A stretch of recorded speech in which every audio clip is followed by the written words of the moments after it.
and welcome to another city update. My name is Larissa Sloan, and with me today is Michael Williams. He is with Technical Services, and he is going to tell us all kinds of stuff. But first, tell us about what Tech Services does. Well, Tech Services does a lot of things for the city. Our probably the largest part of our department is going to consist of our traffic department. We have an electronic traffic technician crew, and those guys work on our traffic signals. They keep them in repair. They do the maintenance on them, and we're currently working on a lot of updates along those lines. I also have a secondary crew that does our traffic street signs and our street markings. They paint the yellow and the white, put down the arrows and the stop bars, and repair or replace signs that have been hit, stop signs, street signs, speed limit signs, that sort of thing. And then we have our systems integrator position in my department, where we have monitoring of the wastewater going out and then the fresh water coming in via remote access. SCADA is something that it's supervisory control and data acquisition, basically, is what it is, and we take that information and we monitor to make sure that we don't have any pumps going down and we don't have any losses of flow or anything like that. We also have our building maintenance team, which consists of our electrician, our plumbers, and our HVAC folks, and then our general maintenance. And we take care of all of the buildings within the city, all of those needs. And as well as we take care of our storm sirens. We install, repair, replace the storm sirens around the city, have remote monitoring for those, and then we're, I guess that's probably the core of it. But we also work on street lights, and I think we're going to talk a little bit about that today, right? We are going to talk about that. But first, before we can move on any further in the show, we just have to say Happy National Lemon Juice Day. Yeah. You know, I was thinking about it, and, I was thinking about lemonade, and isn't that the same thing? It's just watered down lemon juice. Well, I think lemonade comes with sugar, and you could mix that with your tea and have an Arnold Palmer, or you can do without the sugar and put it in your tea and just have a regular old tea with lemon. So that's true. I don't prefer lemonade, actually, unless it's a really hot day or you're at the fair, but sure. I prefer homemade sweet tea.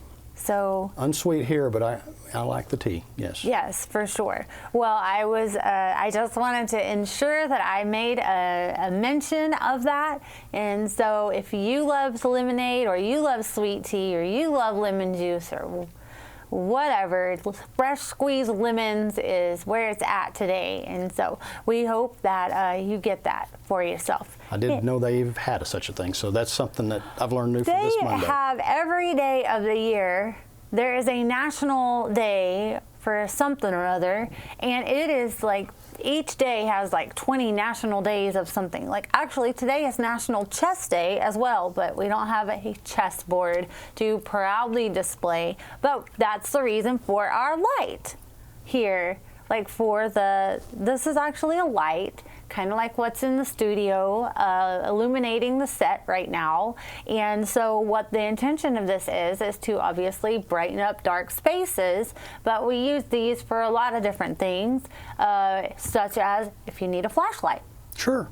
We use that for that, or dark, I don't know. It's kind of cool what you can use those lights for.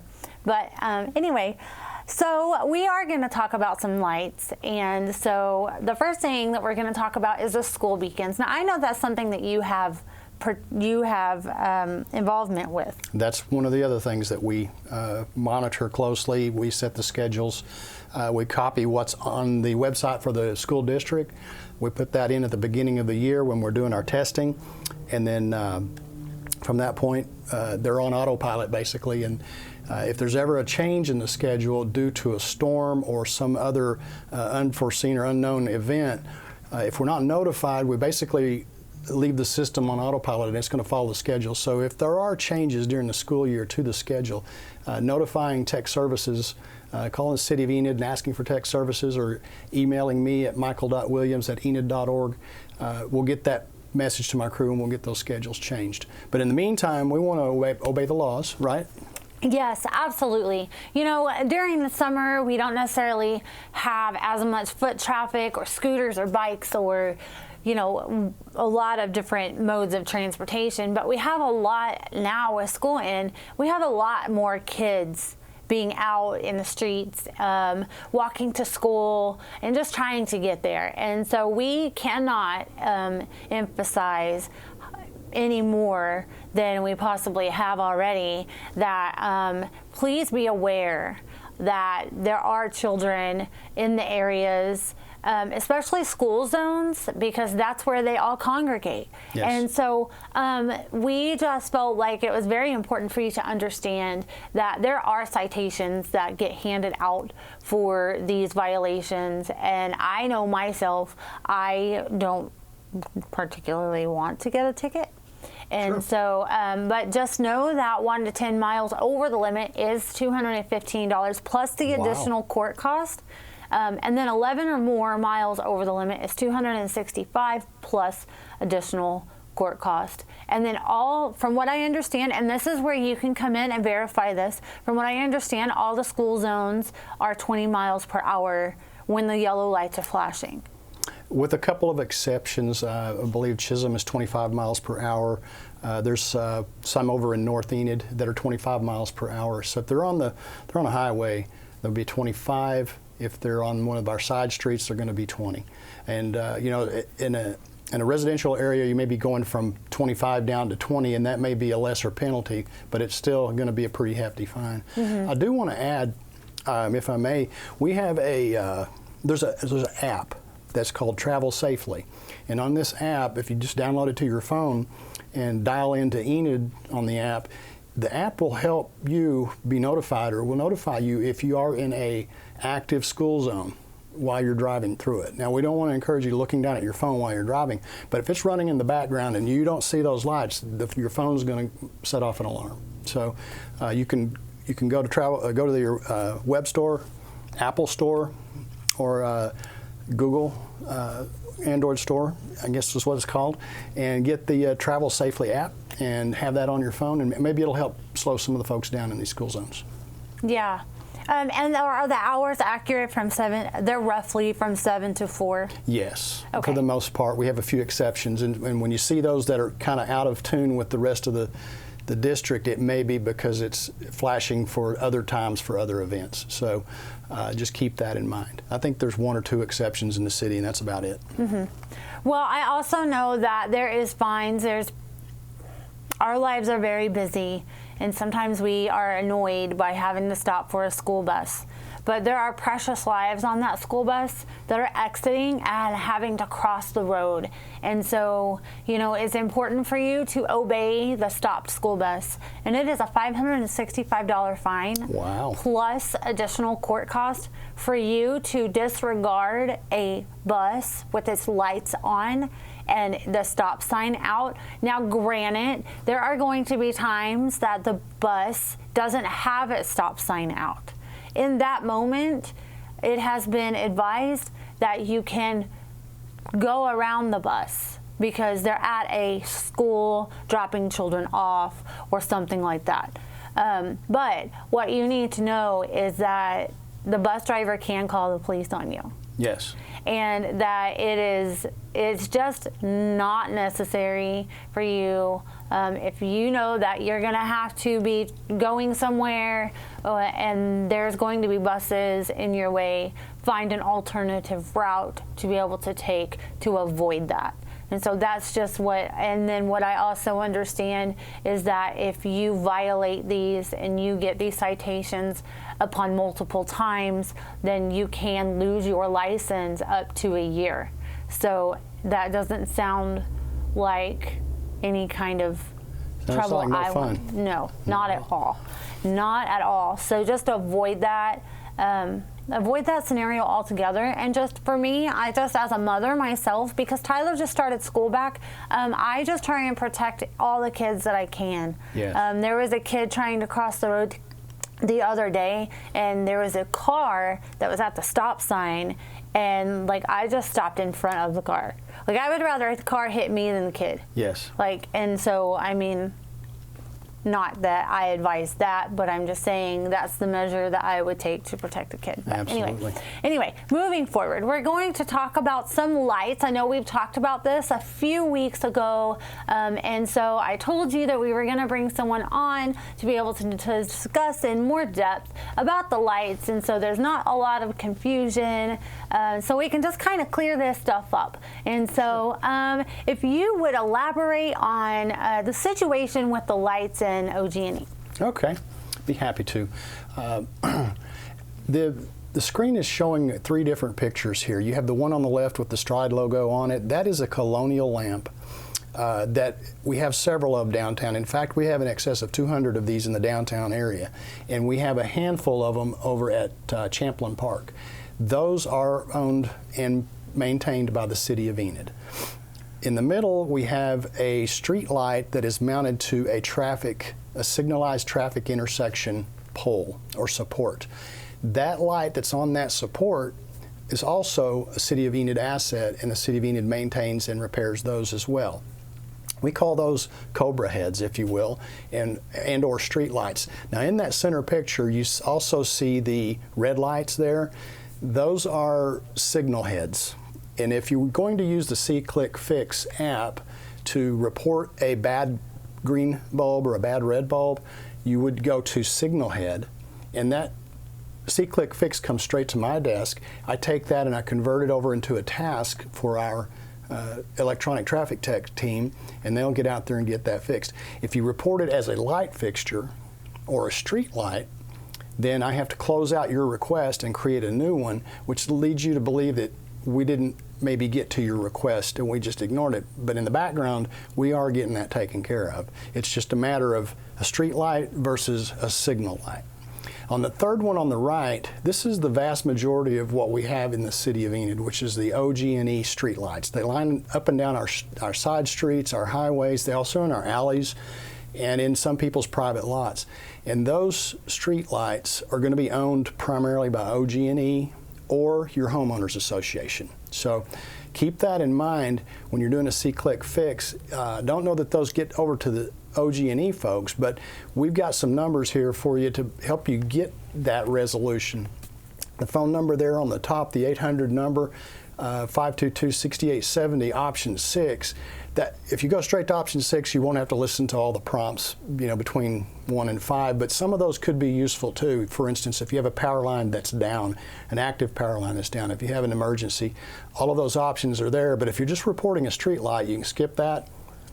Punch option 6. That's easy for me to say. And then to move right into reporting exactly where that light's at, what intersection or what the street address would be for that light. And then OG&E will have the same thing happen. It'll show up on their desk, they'll get it prompted into a task, and then that task will get taken care of by the work crew, and they'll get it replaced. So I hope I answered some of the questions, and for me, when I get those in, I think that's probably the one thing that'll help us is to make sure that we're selecting the right asset. We get a lot of them for the signs. And we'll get a sign down or we'll get a light out. And when it says light out, more information will help. And then in addition to that, the location that you're at when you do the See-Click Fix, if you see it when you're going down the road and you wait till you get home to do it, if you would click and drag that pin back to where that was at. A lot of times we'll describe it in a narrative, and that's great too, but if you can click and drag that pin to where the actual intersection is or where the light's at or where the sign's at, it makes it quicker for us to tie everything together and get it out to the crew. Thank you so much. I told you that he would fill it in. I mean, it's pretty remarkable to bring you on, and you're giving them more information than I could. Well, I hope so. I think that's cool. I just learned some stuff too. Well, good. So, I mean, hopefully we just taught them. So that's really cool. So we're going to move into the Labor Day schedule. As you know, we here at the city like to also observe the holiday. And so just remember that on September 5th, which is a Monday, that the offices will be closed. As you can see on the screen, there are several that are closed. And this is a pretty typical thing This is a pretty standard policy that we do. But the welfare of the animal welfare will be closed. So is the administration offices. Enid Public Transit will also be closed. The public library. The landfill does have some hours from 8 to 2. Also, Meadow Lake Golf Course, they will open at 7:30 and close at 8. And then the recycle center. But you need to place your yard waste trash containers, I cannot speak, with your regular trash, and that will be from September 5th to the 9th. And so I am looking forward to that as well. And so with all of this going on, the library is currently having a closure right now. They're currently closed for remodeling to put carpet in. And so, but that doesn't mean the library's closed. That means that their doors are shut. That means that they're not allowed to let the public inside the doors. However, they do have curbside pickup, and so just be aware of that. If you have any questions, feel free to give them a call, and they will answer all your questions for you. But for future reference, just know that the library will have some new hours, and this begins after Labor Day. This is Monday through Thursday. Their hours will be changed to 8:30 to 7. And then on Friday, it'll be from 8:30 to 6. Saturday, they will be opening at 8:30 to 5. But Sunday, they will close. And so if you have any questions, like I said, give them a call. And then we also have, now I know Scott spoke really highly of this last week. And so I'm going to try my best. And so I do want to let you know that the ticket sales will continue. There has been a change for that. It was August 31st, I believe, and now it will remain open till September 7th. And so you can find all this information at stridebankcenter.com. And so this event is September 10th. And it's at the Stride Bank Center, and this information can be found on our website as well. And then we also have the Walk of Fame. That is, our nominees are amazing this year, just like they are every year. I think it's amazing that we have chosen 2 women. And so Elaine Johns, she does so much for veterans, and I just think that she is a very humble lady. And then we also have Joan Allen, and she has passed away. And so they are our nominees. This ceremony will also happen when we have the Cherokee Strip Parade, and so this is at the Stride Bank Center at the Nick Benson Ballroom, and it's on September 17th at 9 a.m. And if you would like to attend that, then you can also find that information on the stridebankcenter.com, or you can go to enid.org and get that information as well. And then we also have Parks and Rec. They have camping in the park. Now, this is the annual event that happens every year. And so I am just really excited for the scavenger hunt. You do need to register by September 19th at noon. This event is September 23rd through the 24th. And so if that is something that you would like to attend, then that's where the information is. And so awesome. Yeah. And so then now we're going to move into our road closures and our water outages. So I know that on Tuesday, August 30th, there's a planned water outage, and this is in the area of North 11th Street and East Maple Avenue. This will allow the contractors to adjust existing water lines, and these services will be restored by the end of the day. But I do have a question for you, Michael. Sure. So when residents in the areas are going to have a planned water outage, how, other than us sending out a press release, how are they notified within the area of that? Sure. Well, I know, like you said, we have the press releases and the radio and things like that. At Tech Services, we've recently acquired some message boards. They're very large display boards that we plan to use for these type of events, or even bringing folks into town for the Christmas, the One celebration, or for Christmas in the Park. We actually have staged a sign just in this area adjacent to the church and the construction that will inform the residents in the area of this planned water outage, what the dates are, which is tomorrow as we record today, and then the times that will take place. And so it will be there, it'll be on, everyone will be aware, it'll be on during the night, it will dim automatically during the night, so it won't sit there and keep you awake, with its flashing messages.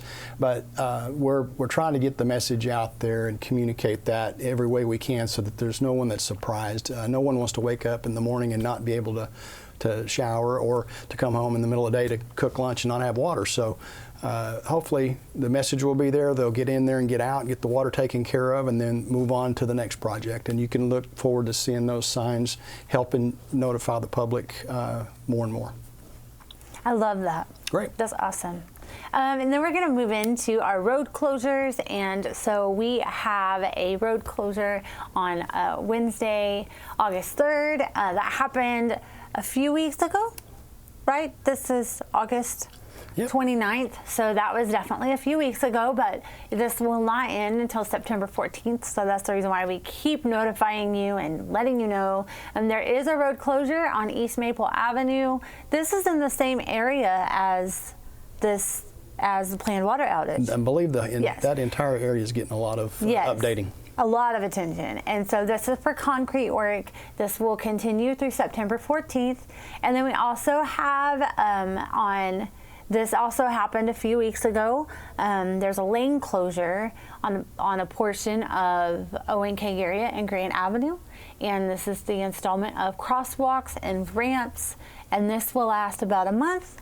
And then we also have last week on Monday, there's a road closure on East Birch Avenue. That was for concrete repairs. Now, in this first phase of the project, East Birch Avenue will be closed between North 16th Street and North 17th Street, and that will last about 3 weeks. And then we also, for today, we also have a road closure that is beginning, and that is on North 10th Street from East Elm Avenue to East Maple Avenue, and that is for concrete repairs that will last approximately 1 week. And then we also have this is a future closure so that you can be aware of that. And so this is a railroad crossing closure. BNSF Railway has required us to have this closure so that they can install railroad tracks. And this is at West Chestnut Avenue and West Walnut Avenue, and this will allow them the ability to be able to install these, as this is probably it's a week-long process, but I just would love to see what that looks like, pulling it all out and backhoeing that. And I just think that would be fun. And so then we also always want to highly emphasize that wherever you go, and if you see construction work, then just please slow down and realize that these are our workers and they're important too, and just be very safe and cautious, as they want to go home too. And That's so right. we don't want any injuries or anything like that. And so protect them. You never know. They might be thirsty. They might want a cup of lemonade. You never know what. Great tie-in. Yes, with this heat, I Right. just think maybe that would be an awesome gesture to do. We're always emphasizing do something nice for someone else. So. Right. And then we're going to talk about the employment opportunities. And so I know that the city of Enid is a great place to work. We have a lot of benefits. And so normally I'm sure we have a lot more opportunities that are coming available. Currently, these are the ones that we have right now. Now, I know that you said that you have a position available. We're looking for a journeyman electrician. That should be posted on the website.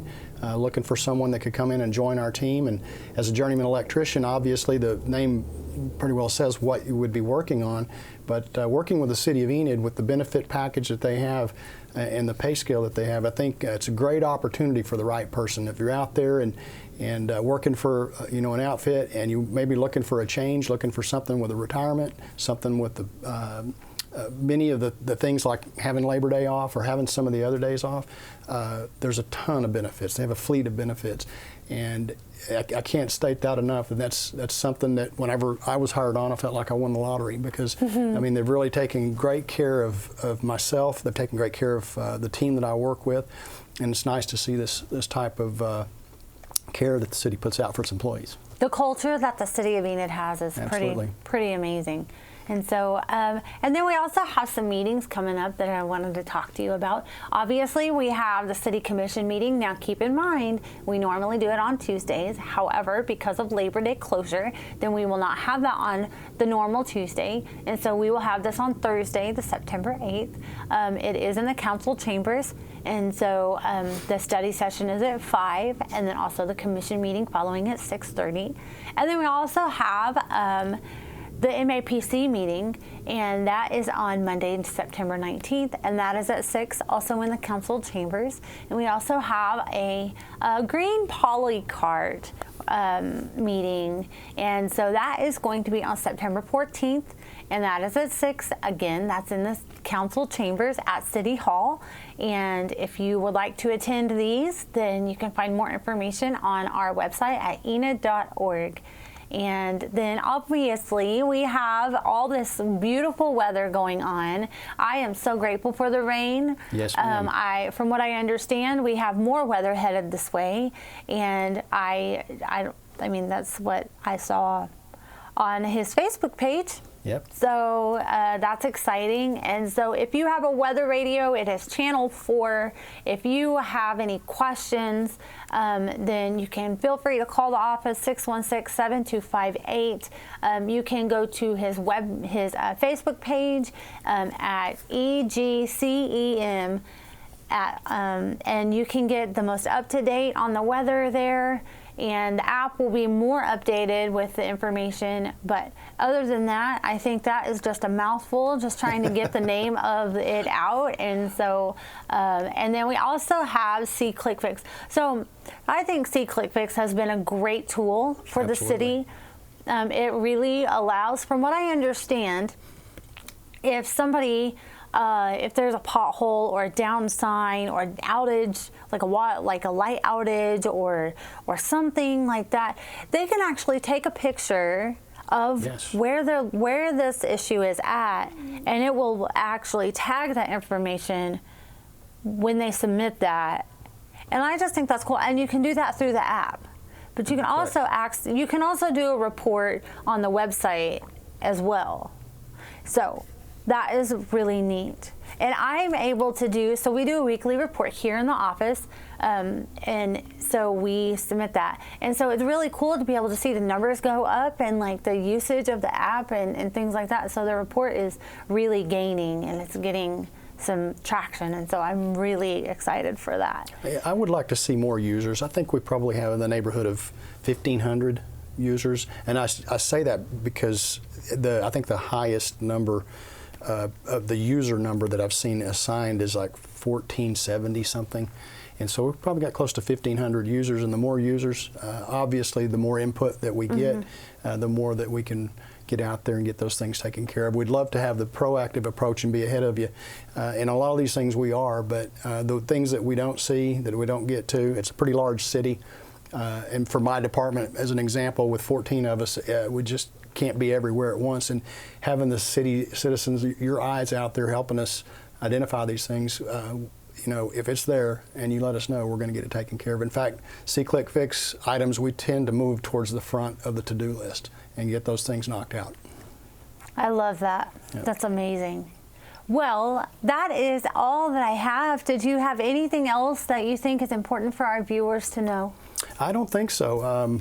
Just think about tech services when you think about any one of our 50 signalized intersections or one of our 48 school zone beacons, or any of those things. There's large quantities of them out there. You think about those things, think about tech services, and the guys and gals are going to be out there taking care of you. We'll get those things fixed. So he is the face of the traffic lights. That's me. I do want to add, if I may. Yes. We've been working for some time about on getting our thoroughfares synchronized the way they're supposed to be. You can time these things and have everything on the same time clock, and they'll work great up until the times start drifting. Inside these units, each one has its own clock. We want to bring each intersection online so that it's on the same clock, the internet clock, if you will, and so that the times are always consistent, and it'll help us with our timing. And not only that, with the internet, we can also remote into the signalized intersection and diagnose and repair remotely with a cell phone app that we have, or with a tablet, or with our PC or our laptop. And so technology is coming to our streets, is coming to our signalized intersections soon. The resources are there. We're working with vendors to get it all into place, and hopefully, don't quote me on this, but hopefully by Thanksgiving we'll have that in place, and there should be a noticeable difference. You said thoroughfare? Well, the thoroughfares, the main corridors, which would be on Kay Garriott and Van Buren.